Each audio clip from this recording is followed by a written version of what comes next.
My body doesn't even want to say it. And it's going to be my second ever solo episode. Queen Emma did that. This episode comes out the day of Eagles-Cowboys kickoff. So get your wooden spoons ready. You can bet your bottom dollar I'm not going to be out here needing one because I'm going to be dip, dodge, ducking all these jinxes. It won't be me, guys. It will not be me. I'm going to knock on my head just to make sure that I cover that one. Just to be clear, I can always also...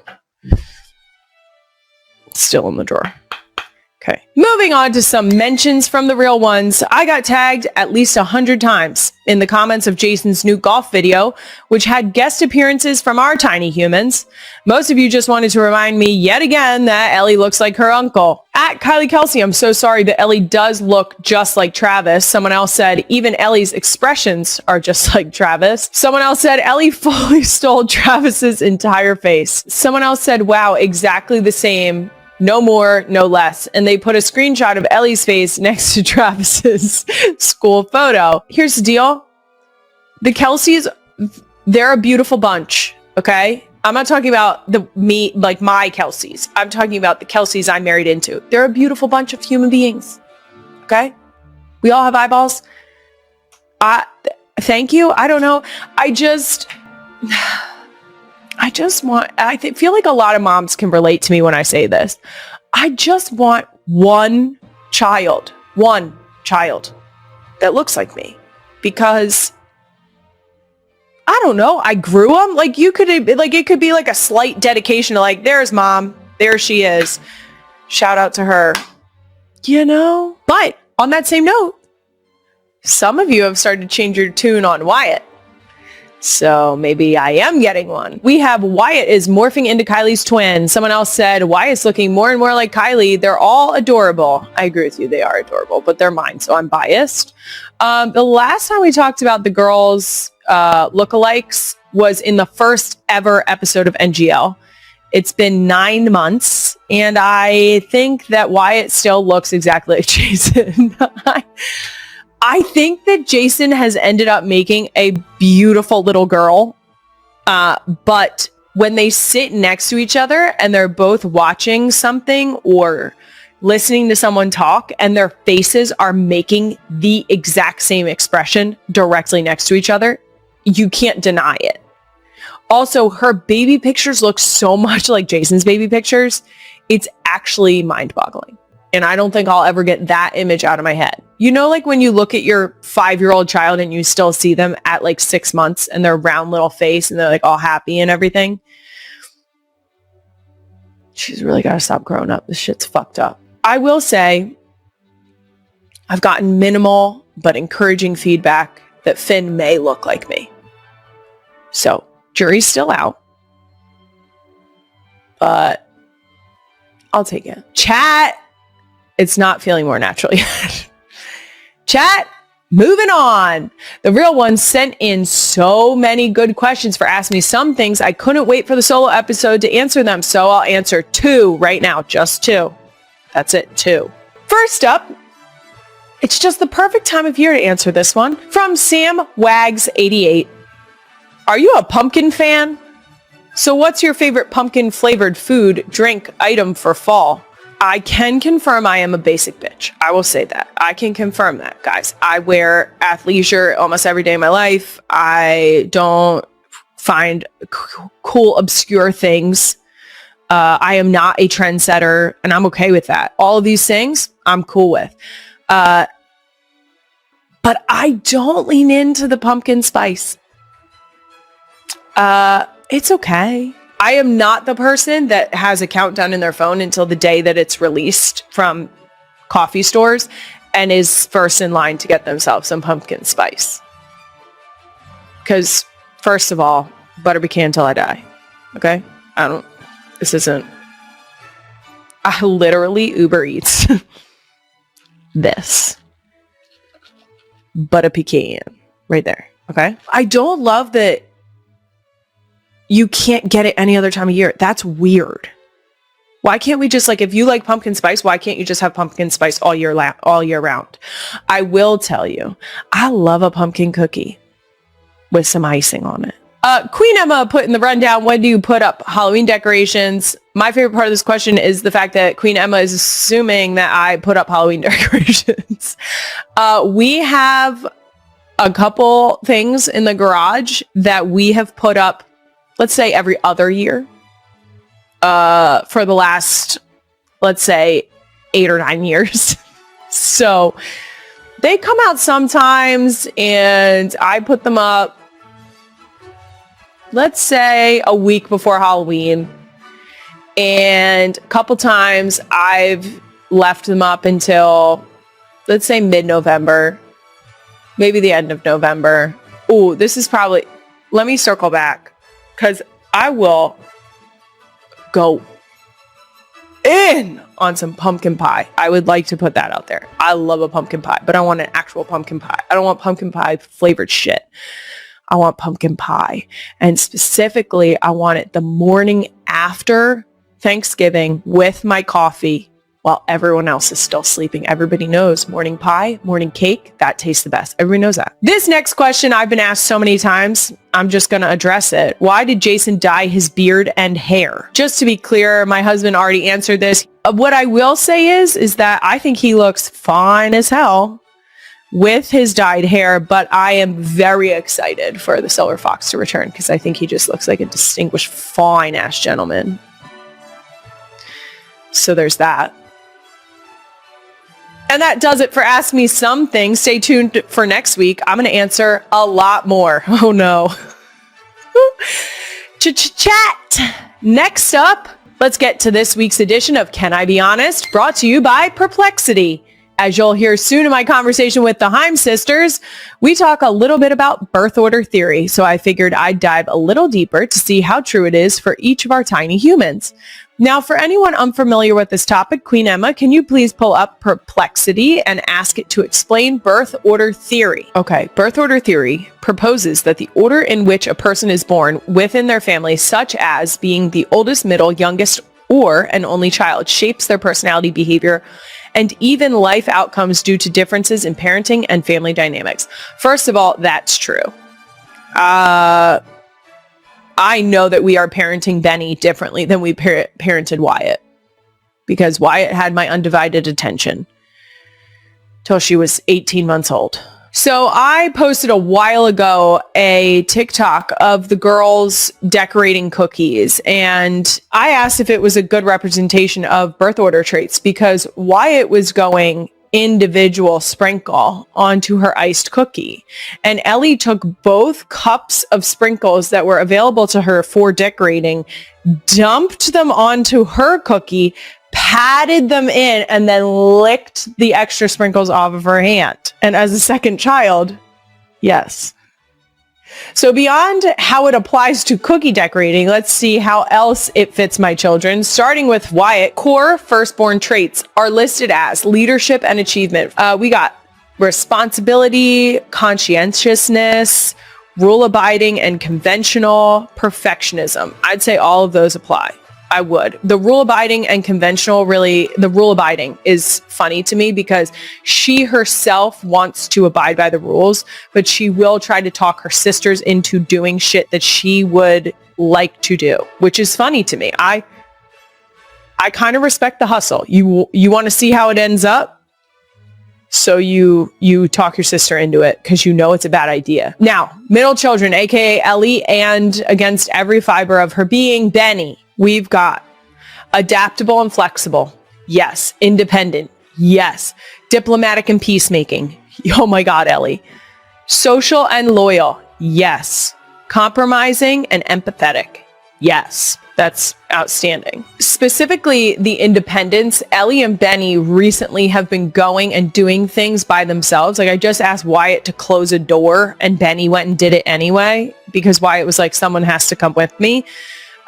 Just last night, Wyatt woke up and was like, why do we have to sleep by ourselves? And I was like, girl, you literally share a room with your sister. Ellie has also been trying to do the peacekeeping thing recently, where if Benny gets really, really upset because mom and dad have said no, which really ruins Benny's day. I will tell you, us saying no is just the fucking end.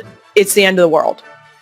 But Ellie has been trying to make it better. So for instance, Benny has been told, no, you may not have a sixth piece of chocolate today.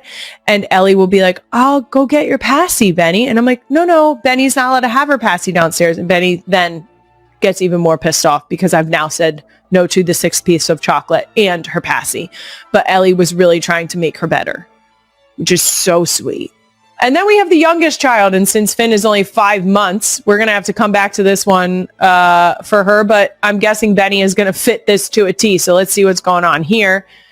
Here we go. According to birth order, the youngest child is charming and humorous. Benny. Holy shit, Benny. Attention seeking. Could go either way on Benny. Creative and resilient. Definitely resilient. Less rule-oriented. Oh my God, yes. Wow. It says under influencing factors, parental attitudes. I literally had to have like a pep talk with myself and kind of Jason, but mostly with myself the other day of like, hey, she's gonna turn into a butt if you don't start cracking down. And that's just because she's cute. And then you have this moment of you look at your 5 and your 4-year-old and you think to yourself, they're not always going to be that little. And then you start to be like, maybe I can give her what she wants. And then you end up with a kid who has a full fucking breakdown because you said no to the sixth piece of chocolate. You get it. Charming and humorous. Benny is charming as can be. When people come in our house, I literally say to them, watch out for that one. Because she will manipulate the absolute crap out of you. She does it to Jason. She does it to my dad. She does it to literally anyone who will look in her direction. If you are in our house for more than, let's say, 10 minutes, she is going to try and work you over for something. And I guarantee you, you're not even going to know what happened. And that is honestly impressive. I got to give her props. That does it for Can I Be Honest? Haim is coming up right after this message from me about Uber Eats. Hey, real ones, me again. I'd like to take this time to talk back to school. And can I be honest? It's tough for any busy parent to find time to go hunting for school supplies, including me. And now with field hockey in the mix and football season almost back, it's definitely our busiest time of year, which is why I did some back to school shopping right on Uber Eats. You can shop for everything on your school supply list, up to 40% off. Colored pencils, they've got those. Notebooks, yep, in pretty much any color. I actually got some unicorns for Wyatt because naturally it's her favorite. But it's not just classic school supplies. They've got deals on electronics too, like calculators, headphones, and even tablets. Oh, and you can save on lunch supplies too, because everybody knows that feels like the most daunting task of your kids starting a full day. I have to pack a lunch. Yikes. Don't stress about going back to school. Get up to 40% off of back to school essentials delivered right to your door. Just tap away on Uber Eats. Offer ends 9/16. Terms apply. See app for details. They're the multi-platinum Grammy-nominated rock stars you know from hits like Relationships. God, I love it so much. Want You Back and The Wire. Their iconic music videos and dance trends are some of the best things on the internet. They just released their 4th album, I Quit, and are about to go on tour in a matter of days. My favorite LA sisters who grew up going down the Jersey Shore. Esty, Danielle, and Alana Haim. Welcome to Not Gonna Lie. Whoa. This really does. It feels like a party. I love this. Since we last talked, you guys have released a new album, I Quit. Congratulations. Thank you. Relationships was stuck in my head for days. Like when I say days, I mean my kids were like, we could listen to we could listen to other songs. I was like, no. When we get in the car, this is going on. I just need to scratch the itch and then we can move on. Right. But every single time I started the car, I was like, whoop, here we go. Thank you. Thank you so much. Thank you. The TikToks, the dance trends, all of it was just, it was hitting. Now, these TikToks led me perfectly to a segment we like to do around here called Doom Scroll of the Week. Now, Doom Scroll of the Week was born because I love to just like turn my brain off and really lock in to this, you know? Mm-hmm. First up on Doom Scroll, we got to talk about the viral dance trend you guys started for relationships. Queen Emma, roll the clip. I don't even know where to start. First of all, tell you, shout out to Nadia who created dance. Nadia created this. She's on TikTok. Everybody follow her, love her, give her kisses. I've seen you guys interact with her stuff on TikTok. She's incredible. Baby angel. Love her more than anything. But she created it, and then the funniest thing about it is like people started doing it, which is so beautiful and amazing. And then we were like, oh, we should do it. But like, we love to dance. I mean, I don't think it's like a secret how much we love to dance. And we used to go to this. Well, I'm not as Esty. I think is the best dancer out of all three sisters. Esty would like choreograph dances for us when we were like children, and she would like make us do a lot of like Esty made an amazing dance to the theme song of Friends. She made us perform it in front of my parents. It was like a very, but it was like we had costumes. We had like, it was like Esty from soup to nuts. Like a lot of this. A lot of this.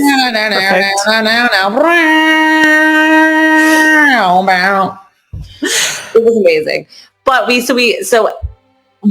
can move, but like learning the dance, it took us like a long time to get it down, but then we got it down. But we are very grateful for, having a fun dance. I don't know that I've ever felt more compelled to consider doing a TikTok dance myself, because I am not a dancer. I don't believe that. I'm aggressively not a dancer. Why do I feel like you are? You're coordinated. You're coordinated. You can dance. You're coordinated. You can dance. I don't think so. I know you can do a body roll. You can do a body roll. I mean, I could try. I know you. And sometimes that's all you need. This is what led me to ending up in a multi-week need to scratch the itch of listening to relationships. But also, I really thought about doing this TikTok dance. And then I had a moment of like, you are too old to start TikTok dancing now. No, we'll do it together when we're all together in the same place. That's what I need. We'll do it together. So I'm gonna study up now. Yeah. Yes. Perfect. Now we'll do it together. One of the things that led me really, I think, to thinking about doing this is the fact that you guys end like this. Yeah. Because who doesn't love to flip a good bird? I know. Do it all the time. I know. It's just, it hits. All the time. It hits. It just, when you, it just hits so hard. It's the cherry on top of the dance. It's the cherry. Isn't it? I did it. Yeah. Yeah. I like a good flick. Like a good, pop up. Jack in the Box.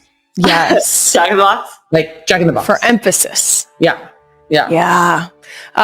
Next up on Doom Scroll, you guys just put out your music video for All Over Me and addressed comments that called you out for casting attractive guys in your videos. Queen Emma, the clip, please. This feels like a fuck around with the comment, and then they found out, like, obviously, why would you cast someone who isn't good looking for a role of like a love interest?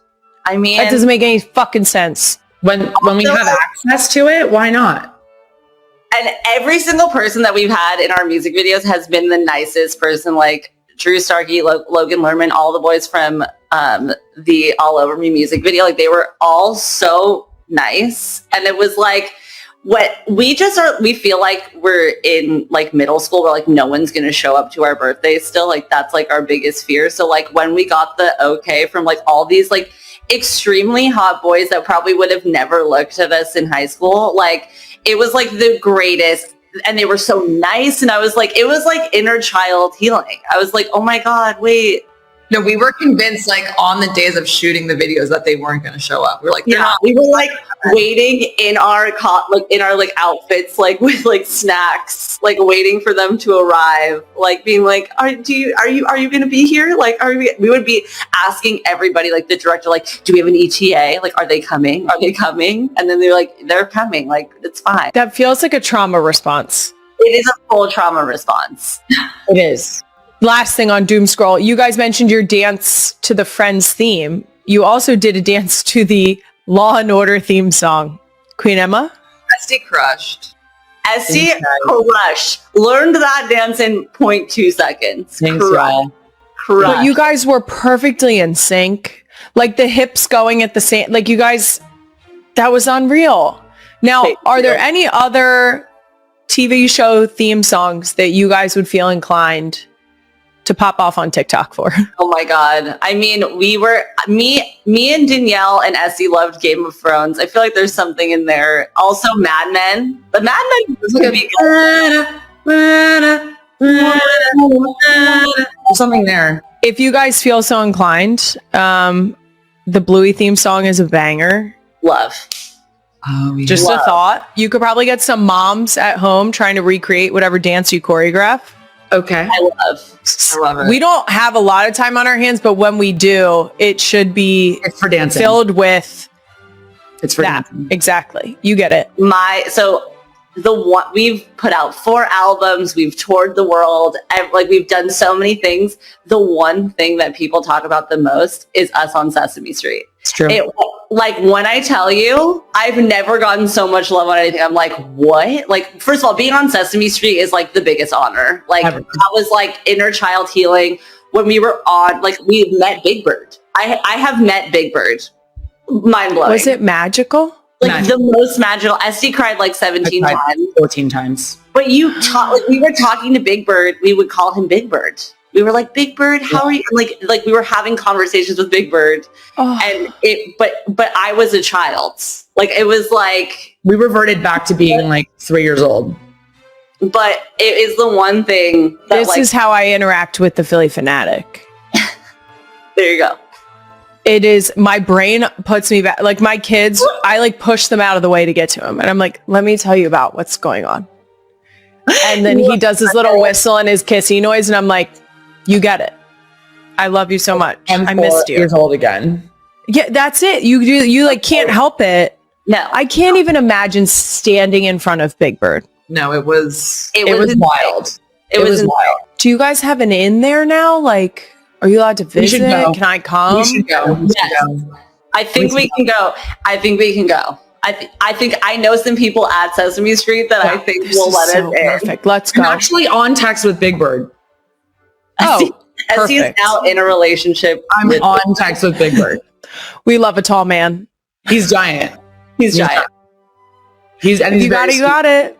He came to our show at the Hollywood Bowl. Oh, that's lovely. Wyatt, an endlessly energetic little girl, had been buzzing with excitement since the moment she found out Uncle Travis was coming over. She woke up that morning and immediately asked, "Mommy, am I going to go on the course with Uncle Travis today?" Kylie recalled with a proud laugh. Wyatt even picked out her own tiny athletic dress and insisted on wearing a baseball cap just like his. What surprised Kylie most wasn't Wyatt's excitement, it was how naturally Travis stepped into the role. Despite his demanding schedule with the Kansas City Chiefs, he made time to teach his niece the basics of golf, how to hold the club, how to position her feet, even how to celebrate after each shot. He knelt down to her level, gently took her hand, and said, "We're going to hit it softly, like we're just touching the ball," Kylie remembered. And when Wyatt made contact, even if the ball only rolled a few feet, Travis cheered as though he'd just scored a Super Bowl-winning touchdown. Fans are used to seeing Travis as a powerful, explosive presence on the football field. But through Kylie's eyes, a different side of him comes into view, patient, gentle, and deeply attentive. "He really has a way with kids," she shared. Travis never rushes Wyatt. If she wants to swing again and again, he lets her. When she misses, he reassures her, saying, "It's okay. I've missed shots too." That sincerity means everything. Wyatt enjoys golf not just because it's fun, but because she feels heard and encouraged. "Uncle Travis never gets mad when I miss," she told her mom, and for a 4 or 5-year-old, that kind of patience matters. I and the Kelce family, sports are a shared language. Kylie's husband, Jason Kelce, built his own legacy in the NFL before retiring. But golf brings a different energy, slower, quieter, more intimate. Kylie said Jason often watched from a distance, occasionally teasing his younger brother, "Don't spoil her." Yet he couldn't help getting drawn in, sometimes acting as a playful referee when Wyatt proudly declared she had beaten Travis. One day, after hitting her ball slightly closer to the hole than his, Wyatt jumped up and exclaimed, "I'm better than you." Without hesitation, Travis bowed his head in mock defeat, sending everyone into laughter. It wasn't just a cute moment, it was a memory in the making, built on encouragement and joy. Though Travis has played in charity tournaments and friendly competitions before, golfing with Wyatt is different. When you play professionally, you think about the score, Kylie explained. But when he plays with Wyatt, he just thinks about how to make her smile. He even surprised her with a custom set of mini pastel pink golf clubs, her name embroidered on the bag, Wyatt K. She treasures them so much that she keeps them right beside her bedroom door, ready for the next round with her favorite uncle.